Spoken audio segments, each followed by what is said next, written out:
Olá, um abraço a todos, bem-vindos ao canal Explica Tuga. Não há grande introdução a ser feita, vamos resolver o Exame Nacional de Física e Química 2021, segunda fase. Deixo desde já o pedido para que façam a subscrição do canal e ponham um like no vídeo. Vamos dar então início às hostilidades. Arrancamos com uma pergunta de Química Teórica. Considera os elementos químicos cloro e bromo, que são do mesmo grupo da tabela periódica, sendo que o cloro tem um número atómico inferior ao do bromo. Explique por que razão a energia de ionização dos átomos destes elementos tem tendência a diminuir ao longo do grupo. Então, à medida que nós andamos ao longo do grupo, os eletrões de valência desses átomos estão a ocupar níveis cada vez mais elevados. Temos aqui os eletrões de valência no nível. Temos aqui eletrões de valência no nível mais elevado. Então, estes eletrões estão mais afastados. E isto tem como consequência que eles sintam menos atração por parte do núcleo. Sendo assim, eles vão necessitar de menos energia, que é a energia necessária para que um átomo isolado, logo em fase gasosa, dê origem ao respectivo cátion e a consequente remoção do eletrão. Esta é a própria definição de energia de ionização e podemos responder à pergunta fazendo uso de um modelo do átomo mais simplista. Questão 1.2. Duas das riscas do espectro de emissão atómico do cloro são originadas por fotões com aqueles valores de energia. Como é que se forma então um espectro de emissão? Nós temos aqui os níveis de energia, só vou por aqui dois. Tínhamos um eletrão neste nível e quando ele baixa de nível, isto envolve a emissão de um fotão com um valor de energia, vamos pôr aquele, por exemplo, 14,7 vezes 10 elevado a menos 19 joule. Considerando aqui o nível inicial e o nível final, este valor de energia, que sendo positivo é uma emissão, corresponde à diferença entre a energia destes dois níveis. Por isso, que conclusão é que se tira daqui? Existe um nível cuja energia é aquele valor? Não é isso que está em causa. O que está em causa é a diferença entre os valores de energia dos níveis. Agora, existem níveis cuja diferença de energia é 12,3 vezes 10 elevado a menos 19. Não sei se sim, não sei se não. Não é uma conclusão que se possa tirar daqui. Poderão existir mais riscas, além daquelas que são referidas. Agora, existem níveis de energia cuja diferença de energia é 14,7 vezes 10 elevado a menos 19. Essa opção, sim, seguramente. Na 1.3 temos aqui a reação de equilíbrio entre o bromo, o cloro e o cloreto de bromo. O reator tem uma capacidade de 1 litro. Isso facilita-nos a vida, isto porque a quantidade de matéria e a concentração têm valores que são numericamente iguais, neste caso. Temos também a constante Kc, que é de 7,7, à temperatura T, que é desconhecida. Admita que a quantidade inicial de cloreto de bromo é de 1,11. Após se atingir o equilíbrio, temos então as quantidades de cloro e de cloreto de bromo na mistura reacional e termina então a quantidade inicial de bromo que existiria então na mistura gasosa. Bem, a melhor maneira de nos organizarmos vai ser fazendo uso de uma tabela de variação. Aqui está ela, vamos pôr aqui bromo, cloro, o cloreto de bromo, vou pôr aqui em cima os coeficientes estequiométricos só para não me esquecer. Temos então a quantidade inicial de cloreto de bromo, 1,11.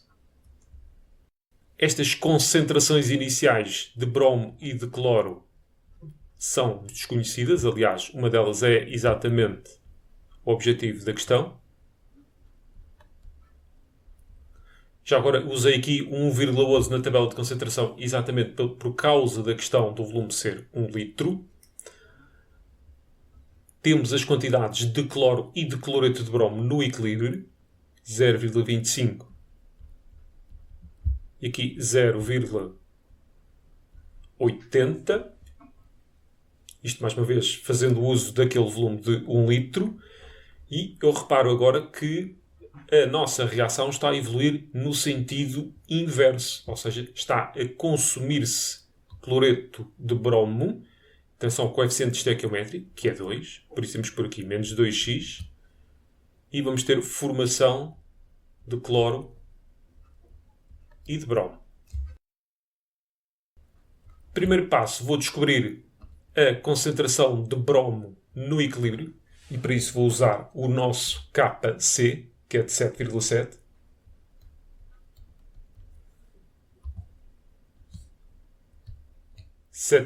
Que será a concentração de cloreto de bromo no equilíbrio. E cá em baixo o cloro e o bromo. E não estou a esquecer aqui do coeficiente estequiométrico. Então, 7,7 fica igual a 0,80 ao quadrado. Aqui 0,25 e este é a nossa incógnita. Sendo assim, a concentração de bromo no equilíbrio é de 0,80 ao quadrado.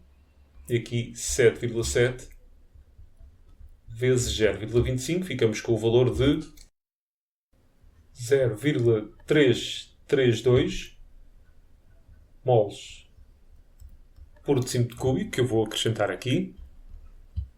0,332.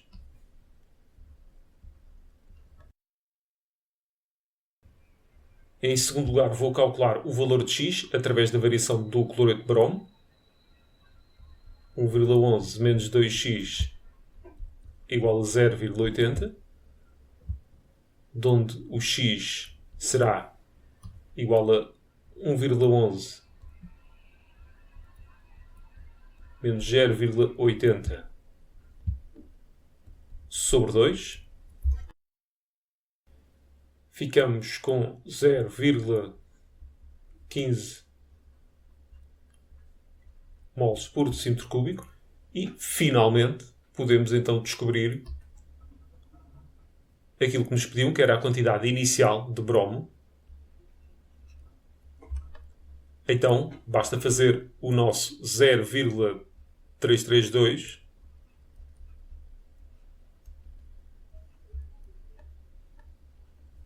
e descontar 0,15. Que, respeitando o número correto de algarismos significativos, e o mínimo que nós temos é 2, ficamos com 0,18 moles por decímetro cúbico. Agora tomem atenção relativamente à resposta final, porque eles pedem a quantidade inicial e não a concentração. Então, a quantidade inicial de cloreto de bromo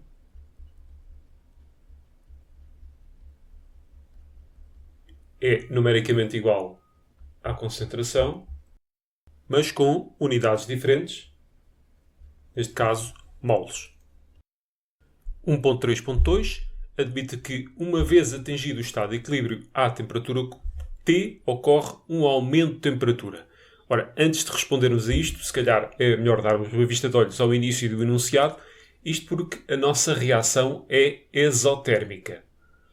seja a variação de entalpia negativa. Eles pedem uma previsão no que diz respeito à concentração de bromo e também relativamente à variação das concentrações de bromo e cloro. Primeira coisa, o aumento da temperatura favorece, em quaisquer circunstâncias, a reação endotérmica.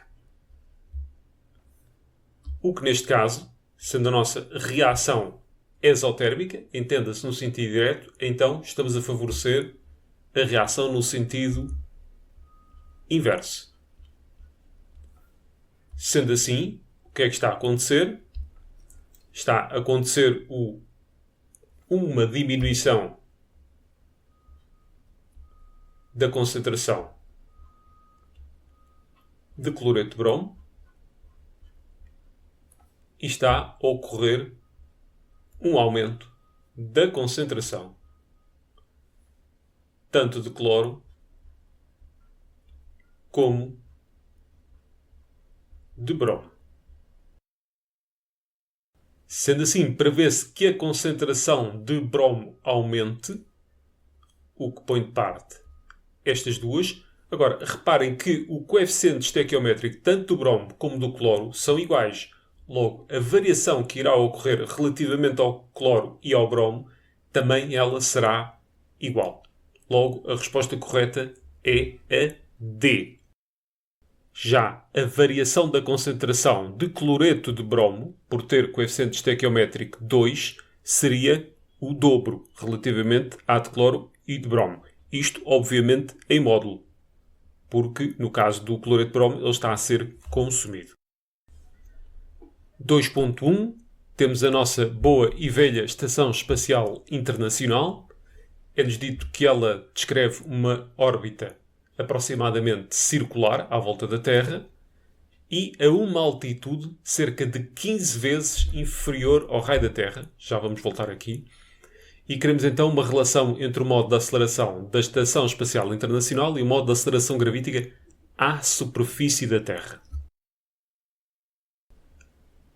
Isto, obviamente, não está à escala. Temos aqui a Terra e temos aqui a Estação Espacial.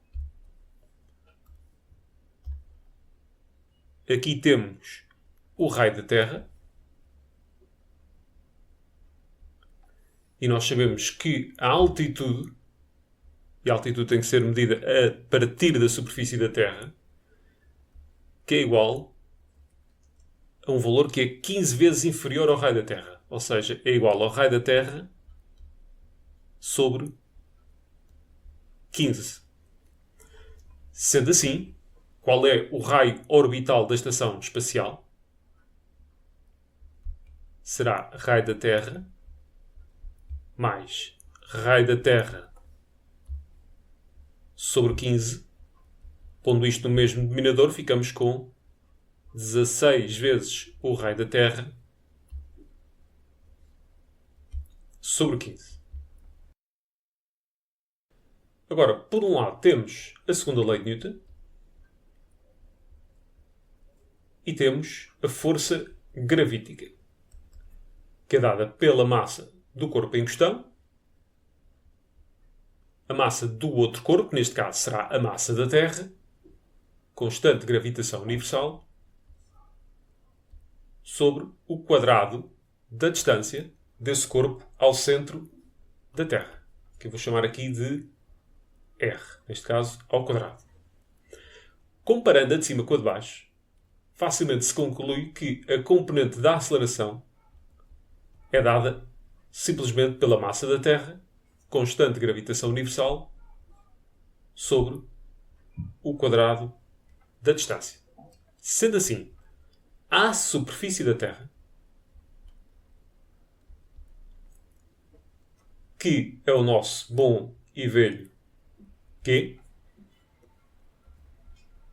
é massa da Terra, constante de gravitação universal, e aqui será o raio da Terra ao quadrado. lá em cima, na Estação Espacial Internacional, será a massa da Terra, constante gravitação universal, e aqui, toma atenção, não se espalha relativamente ao quadrado, que esse é o erro mais comum. Teremos 16 vezes o raio da Terra sobre 15. Tudo isto ao quadrado. Agora é só uma questão de desenvolvermos este aqui mais um pouco. Vai ficar massa da Terra, constante gravitação universal,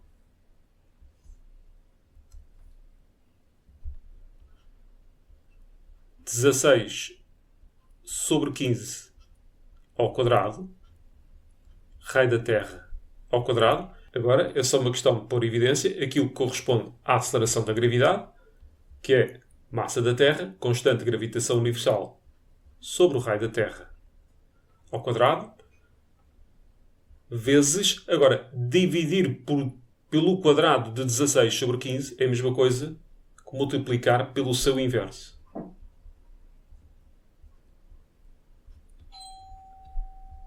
Então, este bocadinho vamos substituir pela aceleração da gravidade e aqui vai-nos restar um 0,88 e temos então como resposta correta a resposta B. Resumindo então, inicialmente o objetivo foi só descobrir qual a distância da Estação Espacial Internacional ao centro da Terra, que nos deu 16 quinzeavos do raio da Terra. De seguida, comparação entre a segunda lei de Newton e a fórmula que nos dá a força gravítica, neste caso de um corpo de massa M minúsculo que se encontra a uma dada distância R do centro da Terra, de onde se concluiu que a sua aceleração não é mais do que a massa da Terra vezes a constante gravitação universal sobre a sua distância ao centro da Terra. Ora, se estivermos à superfície da Terra, essa distância corresponde ao raio da Terra. Se estivermos na Estação Espacial Internacional, essa distância corresponde a 16 quinzeavos do raio da Terra. Depois foi só uma questão de desenvolvermos esta, de forma a que nos aparecesse daqui a anterior, ou seja, a nossa aceleração da gravidade. E ficámos então com a resposta B. 2.2. As paredes da Estação Espacial Internacional são revestidas por uma superfície refletora e são constituídas por materiais de baixa condutividade térmica. Ou seja, materiais em que a taxa de transferência de calor através dos mesmos é muito baixa. A estação dispõe ainda de um sistema de controle de temperatura que permite regular a transferência de energia para o espaço. Ora, a superfície refletora permite minimizar ou maximizar a absorção de radiação solar. Creio que esta é óbvia. Ou seja, quanto mais radiação for refletida, menos será absorvida. Nos deixa de parte a B e a D. E a transferência de energia da estação para o espaço ocorre essencialmente por radiação ou condução.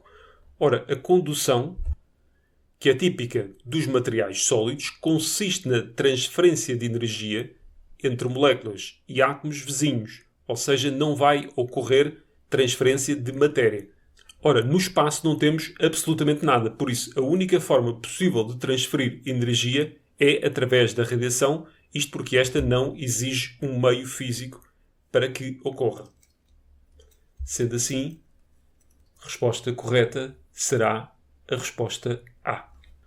2.2.2. Nós sabemos que o período orbital da Estação Espacial é de 1h30 e admite que numa dada zona da Estação Espacial, para que se mantenha a temperatura do ar, existe a necessidade de transferir para o espaço, em média, 30 kW por cada órbita. Sabemos que a massa do ar nessa zona tem a massa de 1,1 vezes 10 ao cubo, quilogramas, e sabemos também a capacidade térmica mássica do ar. De seguida, houve uma avaria e verificou-se que a temperatura do ar naquela zona aumentou 17 graus no intervalo de tempo em que ela demorou a descrever uma órbita. Calcula a percentagem de energia absorvida pelo ar existente naquela zona em relação à energia que deveria ter sido transferida para o espaço. Se calhar, comece pelo fim. quanta energia é que deveria ter sido transferida para o espaço. Nós sabemos que potência é energia sobre intervalo de tempo. Logo, esta energia, que deveria ter sido transferida para o espaço, são então os 30 kW, por aqui que ainda é P vezes ΔT, ou seja, 30 vezes 10 ao cubo, podemos pôr tudo em sistema internacional, o mesmo relativamente ao tempo. 1h30, ora, cada hora tem 3.600 segundos, ou se quiserem, 60 vezes 60. Esta é a energia que deveríamos ter transferido para o espaço. 1,62 vezes 10 à oitava joule. Ora, a energia absorvida pelo ar será dada por aqui, massa vezes capacidade térmica mássica vezes a diferença de temperatura, pode ser em graus ou em Kelvin. Esta energia será então a massa de ar, 1,1 vezes 10 ao cubo, vezes a sua capacidade térmica mássica, que está em sistema internacional, vezes a diferença de temperatura observada. Isto já é a diferença de temperatura. Isso podemos pôr aqui logo diretamente os 17. E ficamos com o valor de 1,35 vezes 10 à sétima joule. Eles querem a percentagem de energia absorvida face àquela que deveria ter sido transferida para o espaço. Então, esse valor será de 1,35 vezes 10 à sétima sobre 1,62 vezes 10 à oitava. Tudo isto vezes 100 para que o resultado nos apareça em percentagem. Então, tendo em conta o número de algarismos significativos relativos aos dados que nos foram fornecidos, teremos de apresentar o resultado final com 2 algarismos, ou seja, 8,3%. Ora, na Estação Espacial Internacional é possível obter o oxigênio através do dióxido de carbono que é expirado pelas pessoas que lá habitam. Temos então aqui a reação da formação de O2, que ocorre em 2 passos. No primeiro passo, o CO2 reage com o hidrogênio para formar metano e água, e depois a água é composta em hidrogênio e oxigênio. Ora, o hidrogênio que se forma na segunda reação pode ser depois reutilizado na primeira reação. Que quantidade de hidrogênio pode ser reutilizada no máximo por cada mol de H2 consumida? Quando temos estas reações em vários passos, convém acertá-las de forma a que isto bata certo com isto. Porque os produtos da reação vão ser depois os reagentes da próxima. Caso isto não estivesse a acontecer, vamos imaginar que temos aqui apenas uma molécula de água, então aquilo que deveríamos fazer era dobrar aqui os coeficientes estequiométricos todos. Sendo assim, nós vamos poder reciclar 2 moles de hidrogênio por cada 4 moles de hidrogênio consumidas. Só por aqui uma nota, isto será os reutilizados e estes os consumidos. Logo, nós queremos que a quantidade de H2 pode ser reutilizada no máximo por cada mol consumida.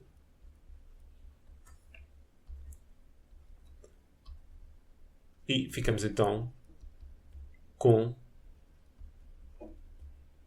o meio, ou seja, 0,5 moles de hidrogênio. Completando se calhar aqui um pouco melhor, estas 2 moles de hidrogênio que podem ser reutilizadas são estas aqui, por cada 4 moles de hidrogênio que são consumidas aqui. Mais uma questão sobre a Estação Espacial Internacional. Numa zona habitável dessa estação existem 4,1 vezes 10 elevado a menos 2 moles de moléculas por cada decímetro cúbico de ar, sendo que a fração molar de CO2 é de 7 vezes 10 elevado a menos 3. Admita que se consegue recuperar uma quantidade de O2 igual a 2 quintos da quantidade de CO2.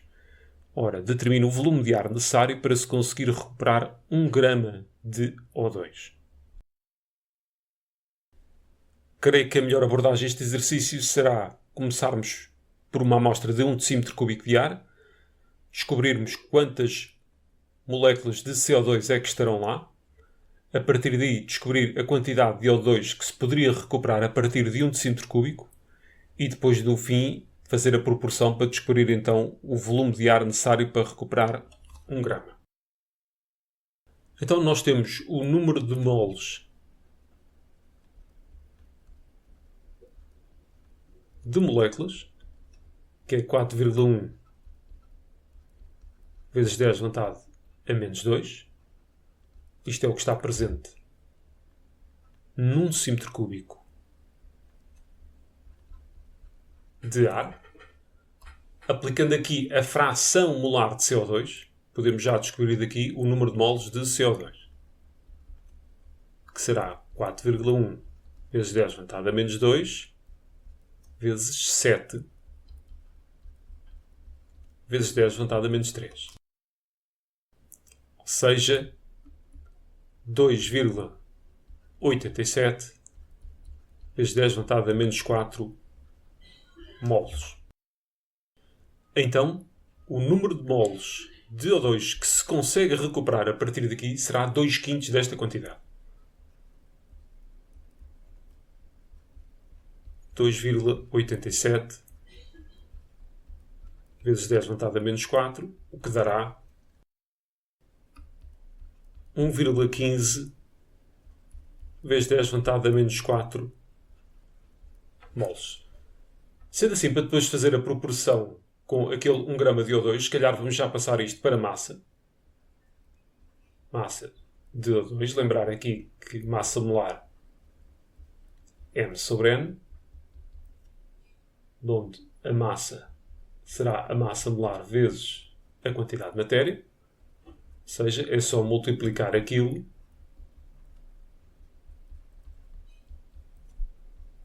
vezes 2 vezes 16, que é a massa do oxigênio. 3,67 vezes 10 elevado a menos 3 gramas. Agora basta uma regra 3 simples. A partir de 1 decímetro cúbico de ar conseguimos recuperar 3,67 vezes 10 elevado a menos 3 gramas. Para 1 grama, qual seria então o volume de ar necessário? Que será o inverso de 3,67 vezes 10 elevado a menos 3, que, respeitando os dois algarismos significativos, dá 2,7 vezes 10 ao quadrado decímetros cúbicos. Resumir só aquilo que foi feito, partimos de uma amostra de 1 decímetro cúbico de ar, onde sabíamos que o número total de moléculas era dado por 4,1 vezes 10 elevado a menos 2, fazendo uso da fração molar, que é o número de moles, neste caso, do CO2 sobre o número de moles total que era dado. Multiplicando então o número de moles total pela sua fração molar, obtivemos o número de moles de CO2. Através daquela proporção dos 2 quintos, descobrimos então a quantidade de O2 que seria possível recuperar e, consequentemente, depois também calculámos a massa que poderia ser retirada dali. Depois, no fim, foi só fazer a proporção. 1 decímetro cúbico de ar permite uma recuperação de CO2 de 3,67 vezes 10 elevado a menos 3. E, para 1 grama, então, qual seria esse volume necessário? 2,7 vezes 10 ao quadrado, está feito. Questão 3.1. Temos aqui a reação de ionização do ácido hipobromoso em água. Temos também o seu respectivo valor do Ka a 25 graus.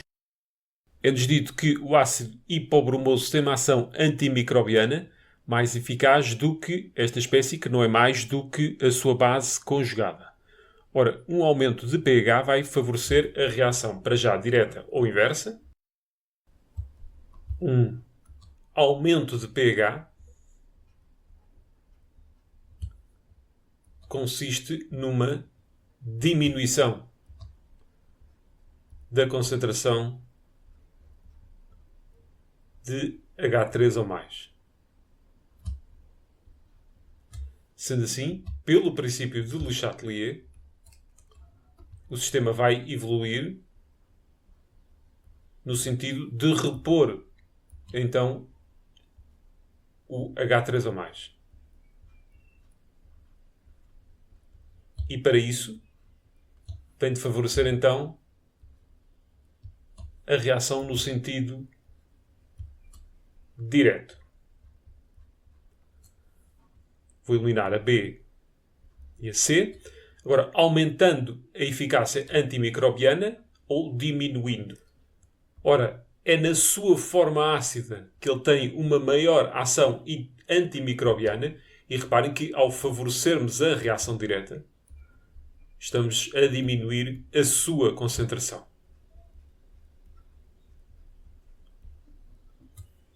Logo, a ação antimicrobiana vai diminuir e a resposta correta é a C. Temos aqui à nossa frente a equação química que traduz a reação de ionização deste ácido em meio aquoso, assim como o seu valor do Ka, sendo um valor ali bem abaixo dos 10 elevado a menos 5, podemos afirmar com toda a certeza que se trata de um ácido fraco. Nós tínhamos uma solução aquosa de ácido hipobromoso, que, subentende-se, já se encontrava em equilíbrio, e adicionámos algumas gotas de uma solução concentrada de uma base forte. Essa solução inicial de ácido hipobromoso tinha um pH que nos é desconhecido. Após a adição da base forte, ficou com um pH final de 8,25. Nós queremos verificar que na solução resultante, ou seja, após a adição das gotas de base, 1/3 do ácido hipobromoso está ionizado. O que é que vai acontecer a este equilíbrio químico já existente após a adição da base? Lembrar que, a par desta reação, existe uma outra, a da auto-ionização da água, em que temos duas moléculas de H2O em equilíbrio com o íon H3O+, e com o íon OH-. Nós adicionamos OH- à solução. Logo, pelo princípio de Le Chatelier, este equilíbrio vai deslocar-se no sentido de consumir aquele OH- que foi adicionado, ou seja, vai no sentido inverso. Sendo assim, a concentração de OH- vai diminuir e também a de H3O+. Se a de H3O+, vai diminuir, então, também pelo princípio de Le Chatelier, este equilíbrio vai evoluir no sentido da reação direta para repor o H3O+ consumido. Agora, isto, apesar de tudo, não é muito importante para este exercício em concreto.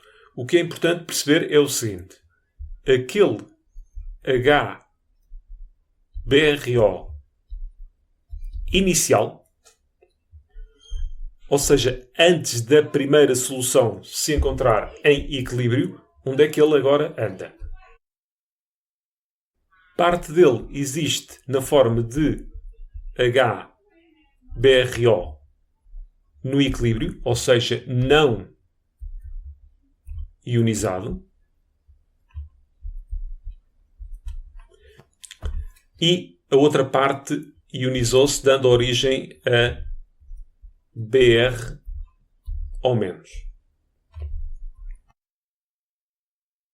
Temos aqui então o balanço de massa. Aquilo que eles nos pedem, ou seja, aquele 1/3, será o quê? Isto porque eles pedem, então, para mostrarmos que 1/3 do ácido hipobromoso está ionizado. Bem, quem é o ionizado? É aquele, o Br ou menos, no equilíbrio, sobre, lá está, o inicial, ou seja, o HBrO. Ou seja, 1/3 do inicial encontra-se ionizado. Vou só acrescentar aqui que este é o ionizado.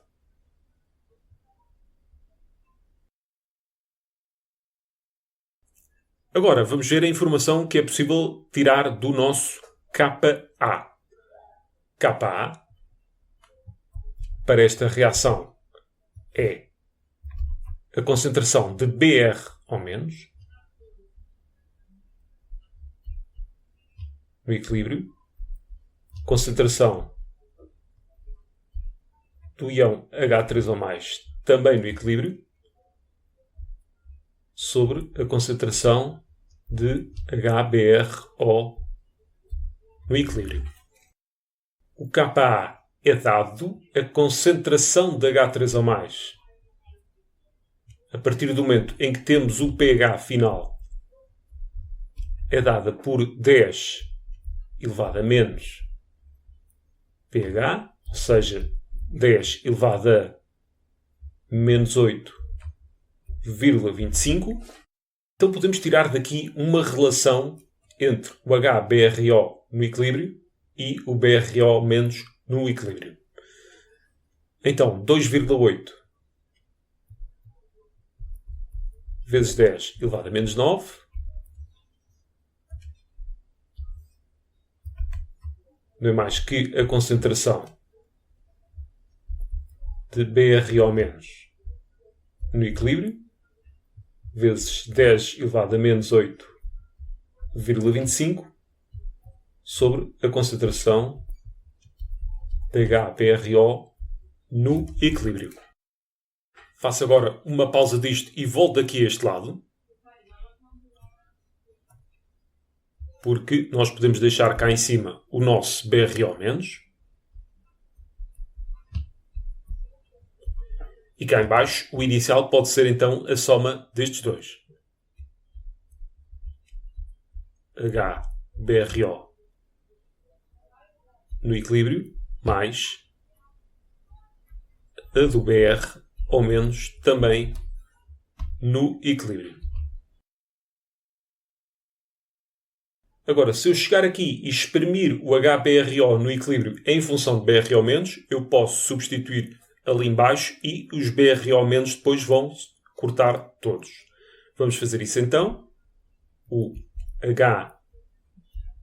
HBrO no equilíbrio será igual a 10 elevado a menos 8,25.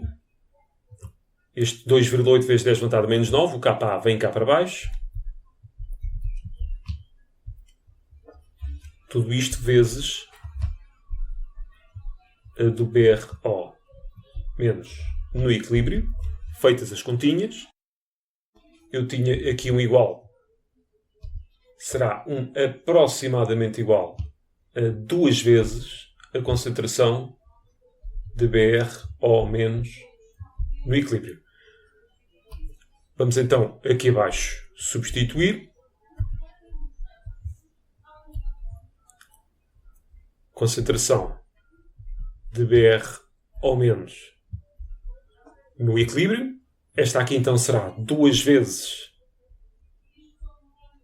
a de BrO menos no equilíbrio, mais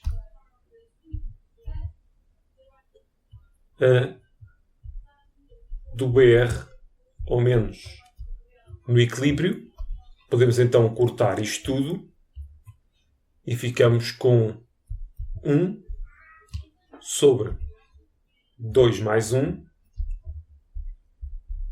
ou seja, o nosso 1/3 que andávamos à procura. Questão 4. Temos um corpo sobre um plano inclinado que vai ser abandonado ali da posição A, que se encontra a uma dada altura H, daquele que nós vamos considerar o nosso nível de referência.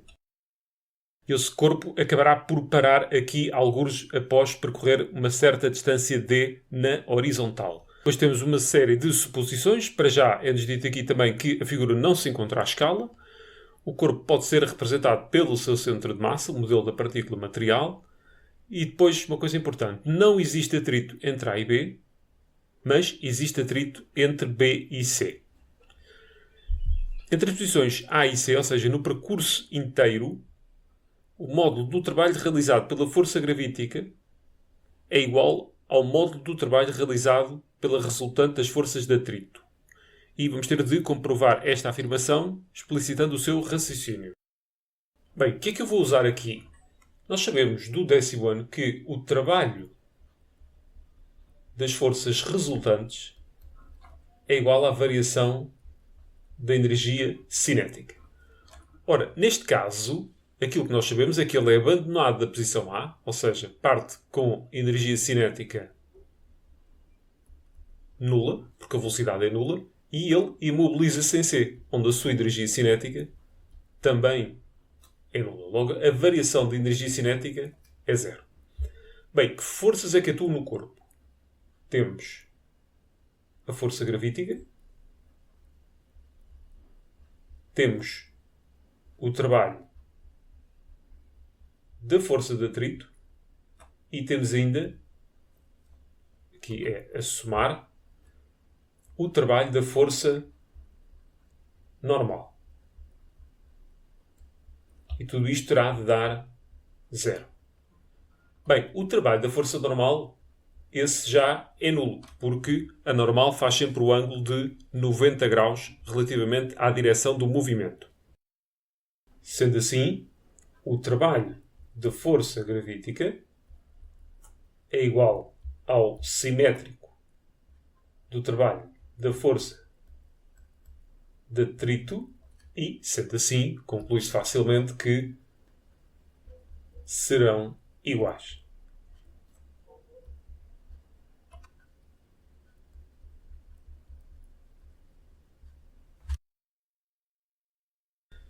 Foi então realizada uma experiência em que o corpo foi abandonado de 5 alturas diferentes sobre o plano inclinado, tendo percorrido para cada uma das alturas uma determinada distância no plano horizontal. Temos então ali na tabela o resultado dessa experiência. Determina a componente escalar da aceleração do corpo em relação ao referencial OX considerado no seu movimento no plano horizontal. O nosso ponto de partida para este tipo de exercícios é quase sempre o mesmo. Trabalho das forças não conservativas é igual à variação da energia mecânica. Então, trabalho, como qualquer trabalho, é a norma das forças não conservativas vezes o quociente do ângulo vezes a distância e vamos então à variação da energia mecânica. Temos aqui a energia mecânica em C, que é nula, porque o corpo encontra-se em repouso e, por outro lado, a energia potencial também é nula. E a energia mecânica no ponto A tem apenas a sua componente de energia potencial gravítica, que neste caso então será mgh. A variação será então 0 menos isto, ou seja, menos mgh.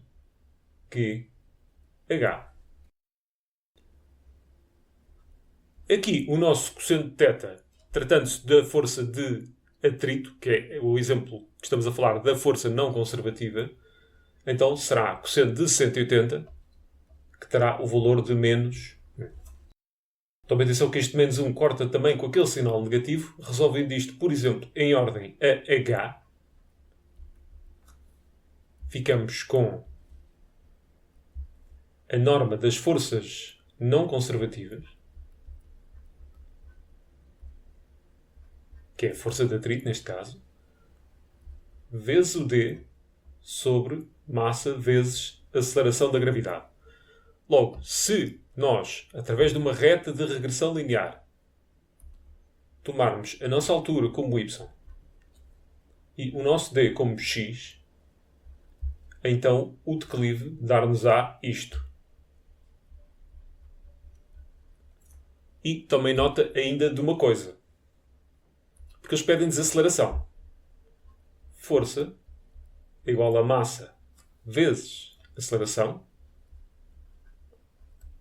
onde força sobre massa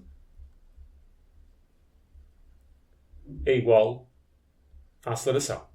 Então podemos substituir ali aquela força sobre massa simplesmente por aceleração. Sendo assim, o nosso declive é igual a... E agora tomem atenção, porque nós temos ali a norma da força, que é apenas o comprimento do vetor. Agora, temos que terem atenção que essa força está aplicada neste sentido. Ou seja, no sentido contrário ao do nosso referencial. Sendo assim, eu quando substituir ali a força sobre a massa, tenho que ter em conta que a aceleração que eu vou encontrar terá de ser negativa. Então, isto será norma de A sobre a aceleração da gravidade. Vamos então aqui à nossa maquineta, fazer a regressão linear. Vamos pôr aqui o nosso H. 0,06, 0,1,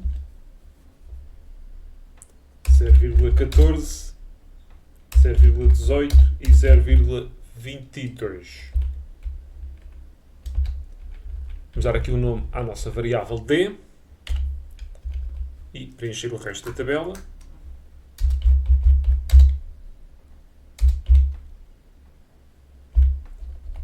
(377, 559, 712, 0,887). Para fazermos a regressão linear, basta virmos aqui a macela vazia, menu, estatística, cálculos estatísticos, regressão linear mx mais b. O nosso x, se bem se lembram, não era o d. O y será o h. Ele vai guardar isto em F1, isso vai ser importante mais à frente. Ok, cá temos então o nosso declive e para resolver a pergunta bastava isto. Agora, eu também quero ver a nossa reta de regressão linear. Por isso venho aqui, tenho de abrir aqui o gráfico, não abram a partir aqui do rascunho. Já está ali em F2, se eu carregar na seta para cima, lá está a equação de regressão linear que ficou guardada em F1. Passo seguinte, isto porque eu quero ver os pontos. Introdução e edição de gráficos. Dispersão. Agora no X, vamos carregar aqui em variáveis e pôr o D. E em Y, vamos carregar também novamente em variáveis e pôr o H. A partir de agora vamos ver os pontos, mas está tudo ali um pouco encolhido.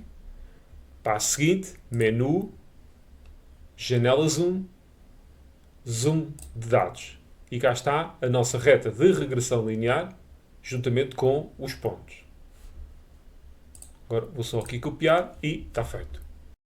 Temos então aqui a nossa reta de regressão linear, que vocês teriam de transcrever para o enunciado.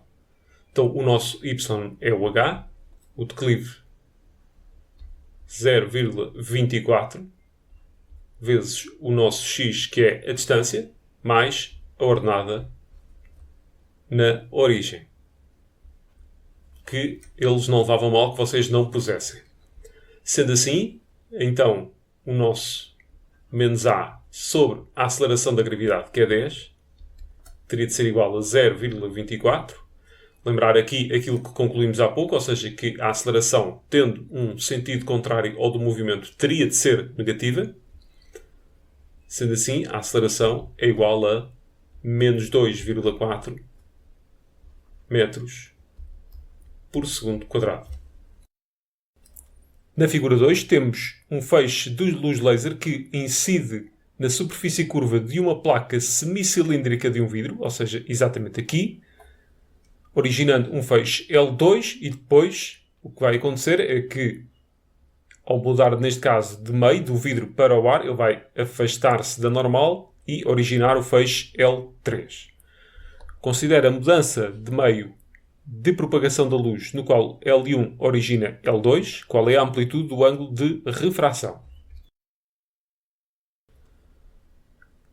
Os ângulos, tanto o de incidência como o de refração, medem-se relativamente à normal. Bem, acontece que aqui a normal, sendo isto uma superfície semicilíndrica, coincide exatamente com L1 e L2, ou seja, o ângulo de refração é de 0 graus, aliás, tal como o ângulo de incidência o era. Na questão 5.2, o feixe L3 está desviado 13,2 graus relativamente à direção do feixe incidente. Ou seja, aqui os 13,2 graus.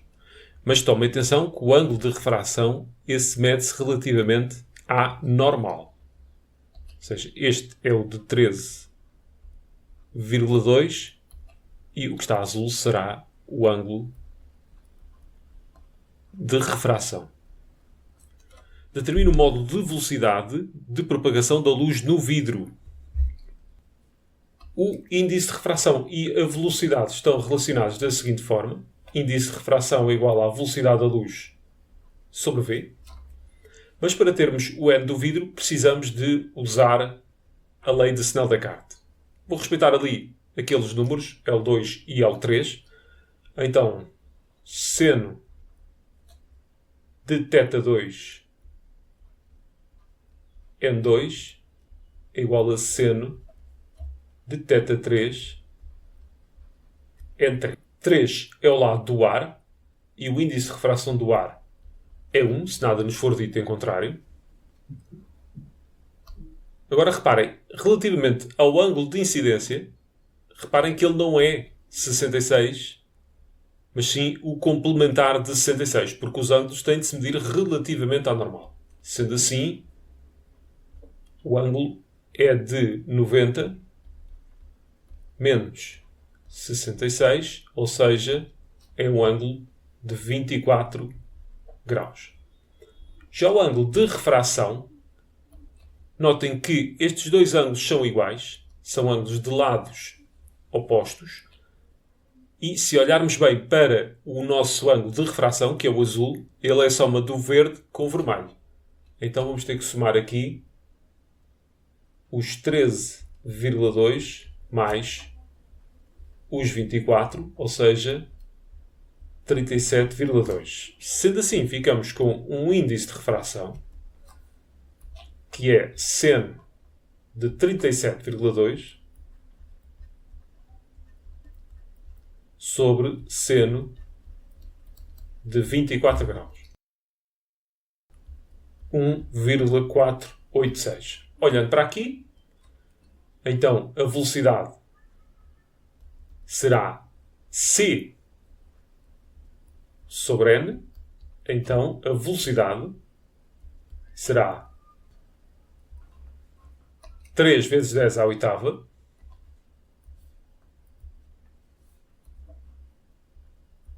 está tabulado no formulário de exame, velocidade da luz sobre 1,486 e ficamos com o valor 2,02 vezes 10 à oitava metros por segundo.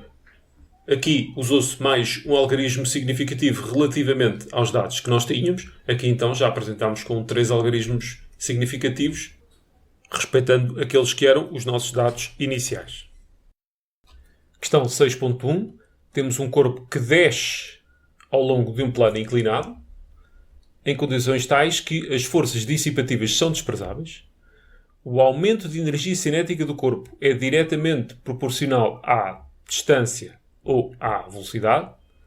Então, por um lado, nós sabemos que a variação de energia cinética é igual ao trabalho das forças resultantes. Considerar aqui o centro de massa do corpo, vou representar as forças a que ele está sujeito ao peso, que pode ser decomposto nas suas duas componentes. Este será o PX, este será o próprio peso, e aqui o PY, que irá igualar a normal. Então, a variação de energia cinética é igual ao trabalho realizado apenas pelo peso. Sendo que apenas a componente do peso na direção do movimento, o movimento está a dar-se assim, é que vai realizar trabalho. Então será igual ao peso, qualquer trabalho, vezes o cosseno alfa, vezes a distância. Bem, este alfa será o ângulo que a força faz com a direção do movimento. É aquilo que eu assinalei ali. Variação de energia cinética é igual, o peso será massa vezes a aceleração da gravidade, cosseno de alfa, vezes a distância. Bem, temos então aqui uma relação de proporcionalidade direta entre a variação de energia cinética, que neste caso é um aumento de energia cinética, e a distância, e não a velocidade. Por outro lado, a variação de energia mecânica é igual ao trabalho realizado pelas forças não conservativas, que neste caso não existem, e será nulo. Mas uma variação de energia mecânica é uma variação de energia cinética mais uma variação de energia potencial, que será nula. Então se conclui que a variação de energia cinética é igual ao simétrico da variação de energia potencial, onde se conclui que o aumento de uma é igual à diminuição da outra. Então, distância I igual a. Resposta A.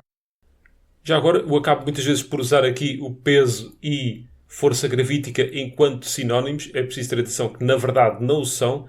No entanto, para o nível que se pretende, está perfeitamente adequado. 6.2, em qual dos esquemas seguintes está representada a força F que o corpo exerce no plano inclinado. Bem, se o corpo exerce uma força no plano inclinado, então existe uma para-ação-reação dessa força que é exercido no corpo. E essa força tem um nome, é normal. Ou seja, esta força F não é mais do que para-ação-reação da normal. E tem um ponto de aplicação no plano e não no corpo. Logo, é a resposta B. Vou até aqui representar a força normal. Aqui, no centro de massa do corpo. E que teria a mesma intensidade.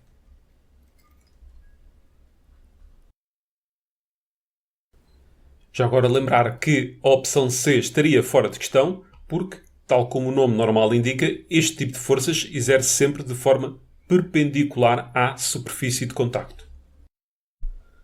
Considere que o corpo desce várias vezes o plano inclinado, com sobrecargas de massas sucessivamente maiores, e um destes 4 gráficos irá então traduzir o módulo de aceleração do conjunto corpo mais sobrecarga em função da respectiva massa.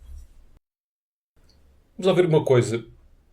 Temos por um lado que força é igual a massa vezes a aceleração, e a que força é que está sujeito então ao corpo. Vou pôr aqui o seu centro de massa. Temos aqui o seu peso. E a força que verdadeiramente realiza trabalho é a sua componente na direção do movimento. E, se bem nos lembramos, este peso é igual a massa vezes a aceleração da gravidade. Por isso, não há dúvidas que o corpo está sujeito a uma força maior. Mas, por outro lado, quando resolvemos isto em ordem à aceleração, ela também é inversamente proporcional à massa.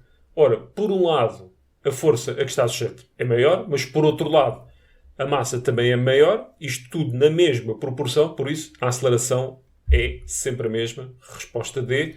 Resumindo aqui um pouco, por um lado, um corpo de massa maior está sujeito a uma força maior, mas depois, como a aceleração é inversamente proporcional à massa desse corpo, acaba por ter um efeito nulo.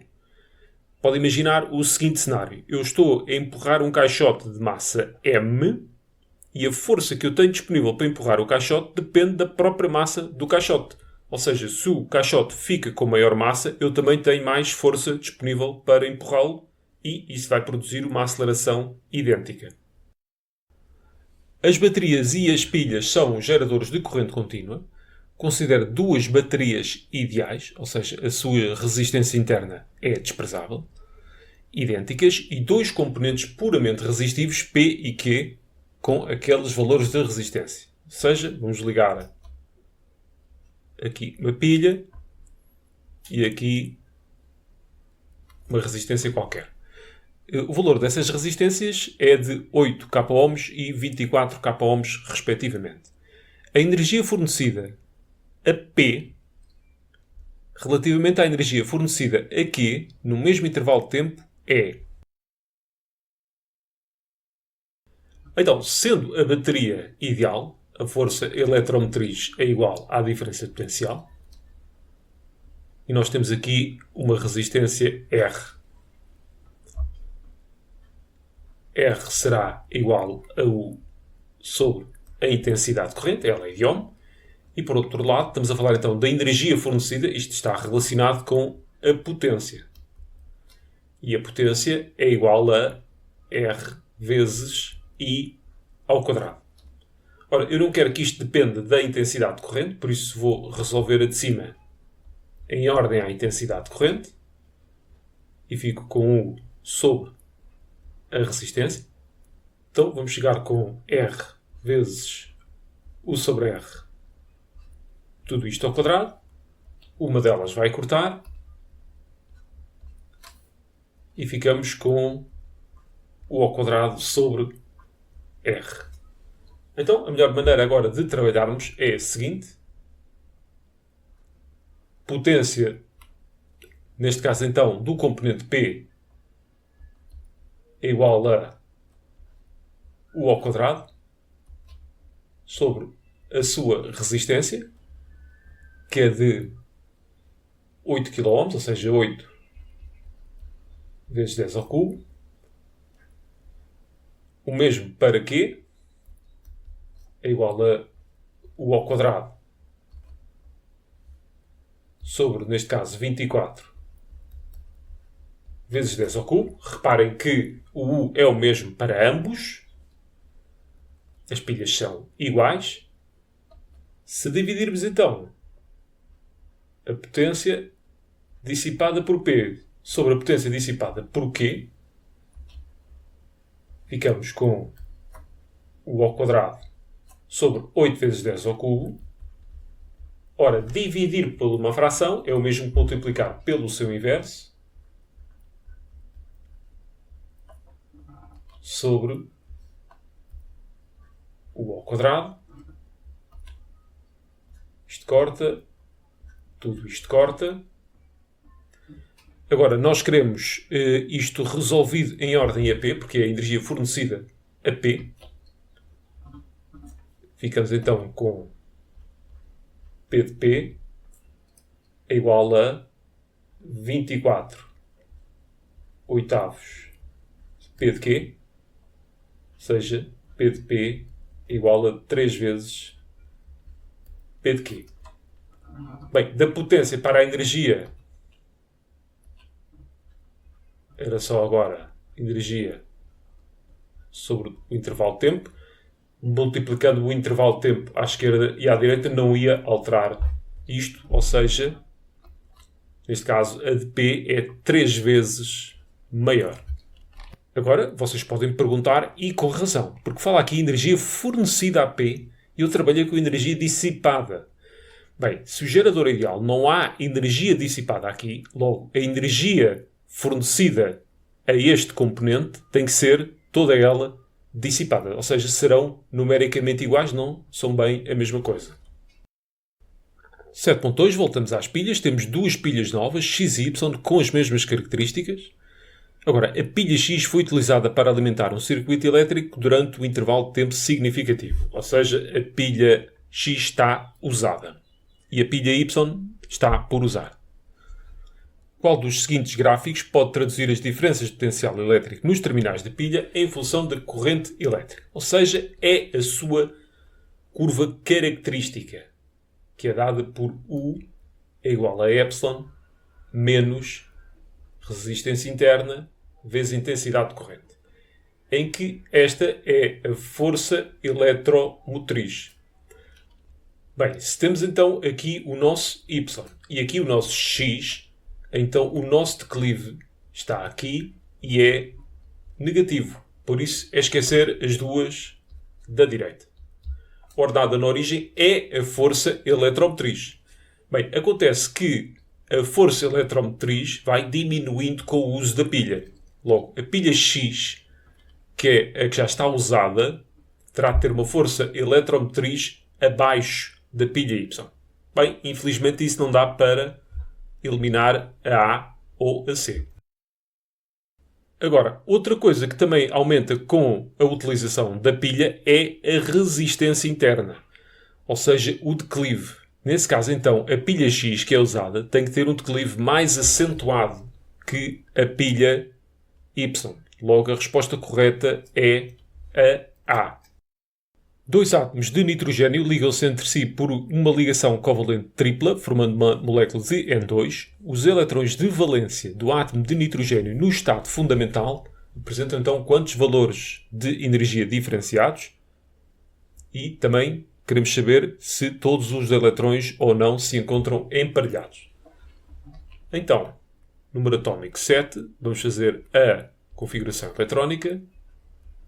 S2, 2S2, 2P. Ora, já gastei 4, faltam 3. Se eu desmontasse aqui as 2P, ficaria com 2PX1, 2PY1, 2PZ1, a fim de poder cumprir a regra de Und.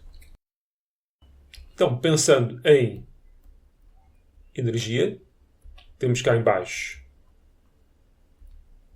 as 1S, depois no nível mais acima temos as 2S e as 3 orbitais P degeneradas, ou seja, que têm a mesma energia.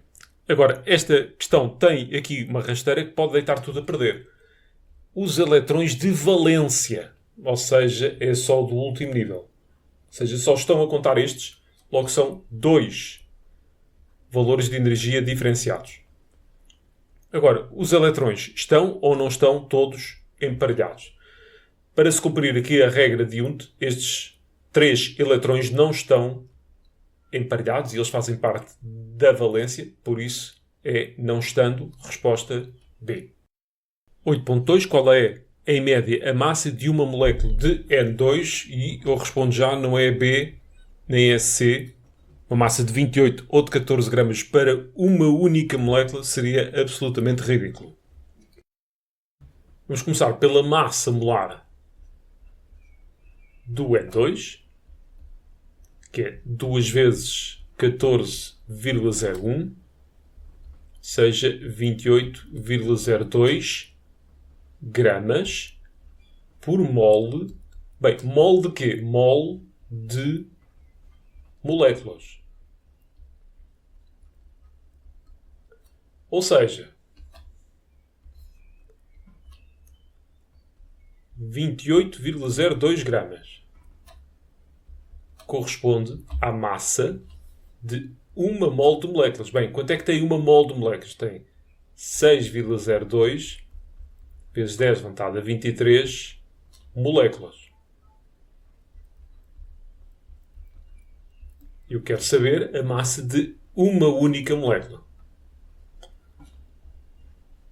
Então é só dividir o 28,02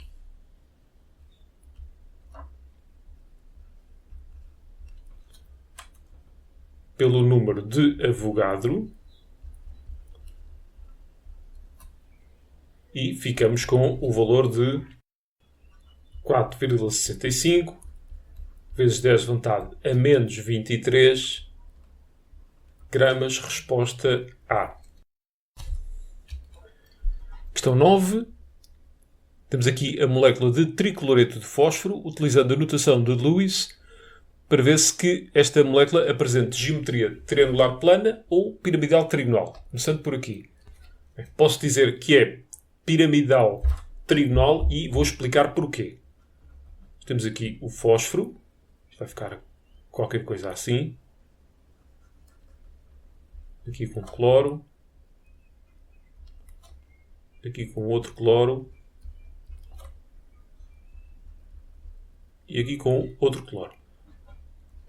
Agora, porque aquela forma piramidal trigonal, ao contrário do que acontece com outras parecidas, tem a ver com a repulsão que existe entre o par de eletrões não partilhado e os pares de eletrões partilhados.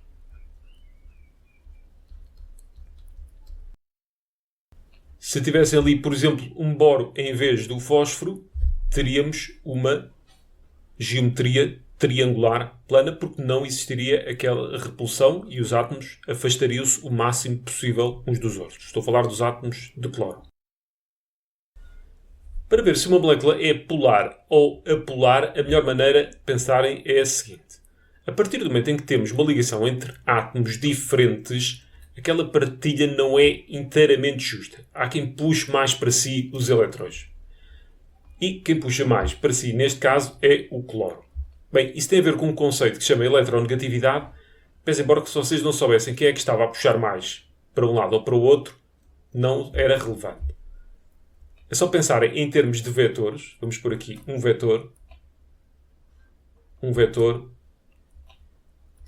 e outro vetor. Temos aqui os cloros, não vou pôr os pares, e aqui o fósforo. Logo, a soma vetorial daqueles três vetores não é nula. A partir daí, a molécula é polar. Então temos piramidal trigonal e que seja polar.